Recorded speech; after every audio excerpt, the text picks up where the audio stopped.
Welcome back, ladies and gentlemen. Just a quick catch up on what's been going on in my greenhouse. As you can see, I've just been cleaning up and watering my pelargoniums. Starting to look well. Yeah, really nice. And as we go around, I've been cleaning all this up. I'm just getting my toilet rolls ready. My toilet roll tubes, these are from last year, these. Some have got mould on, some have to be binned, but some look alright. And these are from my poppies. I'm using a mixture of compost. I'm doing off with 50% peat-based compost, and I'm going to mix the other off with some perlite and compost to see if that helps them grow. So that'll be a good experiment, see what happens. And these are the seeds I'll be sowing tomorrow now, 'cause it's getting too dark. But yeah, the gigantuin, if you can pronounce it.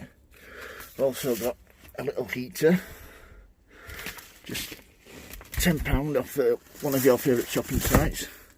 It's 2000 watt, and what this helps with, it helps keep the temperature up, keep the condensation down, and help the airflow. So I can just have the fan on, I don't have to have the heater on with that.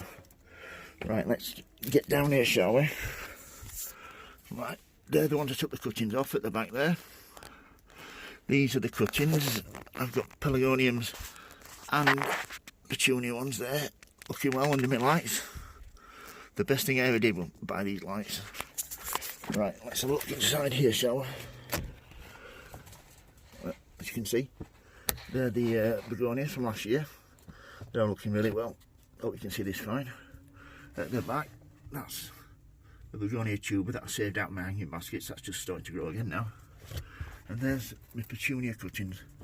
All have taken, all are doing really well. So I'm looking forward to having some baskets and pots filled with them. And then, if you can see, I have got, first time I've done this, begonias grown from seed. I let them dry out a few times, but even so, some of the seeds are still coming. So I'm looking forward to seeing them flower. So that's really my greenhouse this year. I've got, these are plants that have to be kept in against hard frost. I know they look like they're a bit of a mess, but I just want to keep them in. Just it warms up a little bit more, and then I can get them out. So that's just a quick catch up what's happening in my greenhouse. If you've got any questions, don't hesitate to ask. Thank you for watching. Don't forget, happy sowing, happy growing. If you like the videos, please subscribe. Thank you for watching, and please give me a thumbs up. I'll see you tomorrow.